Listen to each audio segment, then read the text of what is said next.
So, Stephen, it's interesting. 10 to 20% tariffs on everything coming into the United States, and you set up to 60% for China.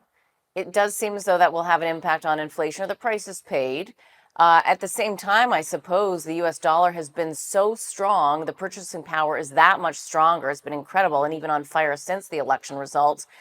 I've understood that he is not so favorable towards a strong dollar. Do you think that it will stay a strong dollar? I mean, it is the reserve currency of the world, so hence it would be.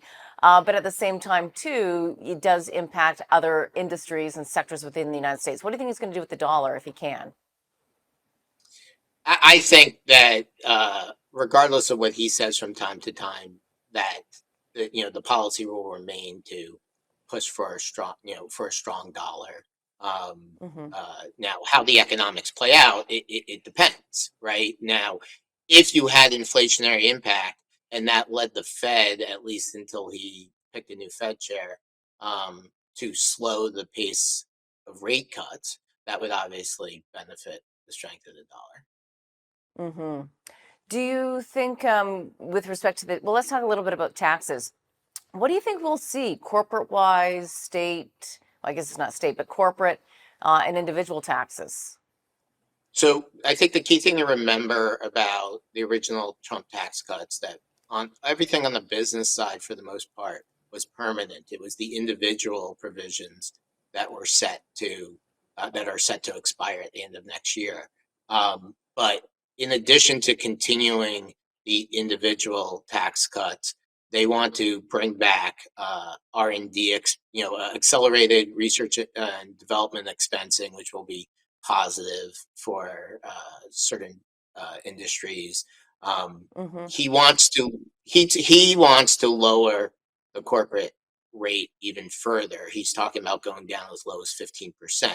How they're going to pay for this is a big question, and whether or not enough of the Republicans are willing to go along with that. But I think he cares about this, and it's something he's going to push for. So that could be beneficial to industry. Now he says he really only wants the rate to go down for those uh, operating manufacturing in the United States. How you enforce that, though, it would be the question. Right. So being somewhat specific in terms of where you want to lower that corporate tax rate to really encourage investment in manufacturing, bringing it back home onto American shores, correct? Right. Okay. And just to go back to the personal tax for a moment, where does it stand now?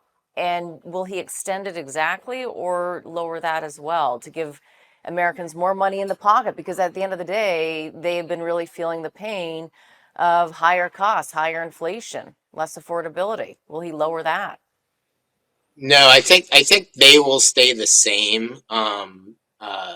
There's several different tax brackets, and they just want to extend that out further. I don't know. I'm not sure they'll be Hmm. able to make it permanent, but they could probably extend it at least for another say 8 years or so. The Hmm. on on the individual side, he's made a lot of promises on the campaign trail, whether it was not taxing Social Security benefits anymore or not taxing tip income. And I think all these campaign promises are going to be a lot harder to deliver on just because of the enormous cost. Hmm. Let's talk a little bit about other areas that we're witnessing in the market do very well. The view that there will be less regulations so that we might see more mergers and acquisitions, which have certainly been stalled by the FTC for the past number of years. And so you're seeing even investment banks, those stocks are skyrocketing because there could be more deal making happening.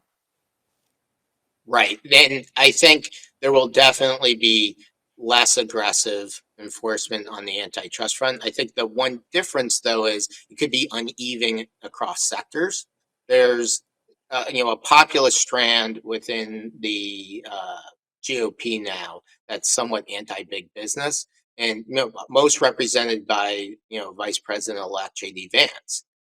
These people have been nicknamed conservatives because they have been actually praising some of Lena Khan's actions.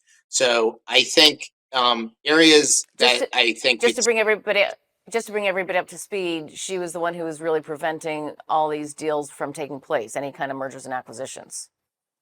Right. And so if you look at, for example, big tech and possibly pharma, these are areas that could really be remain under scrutiny. But if you're in oil and gas, yeah, you're going to be fine.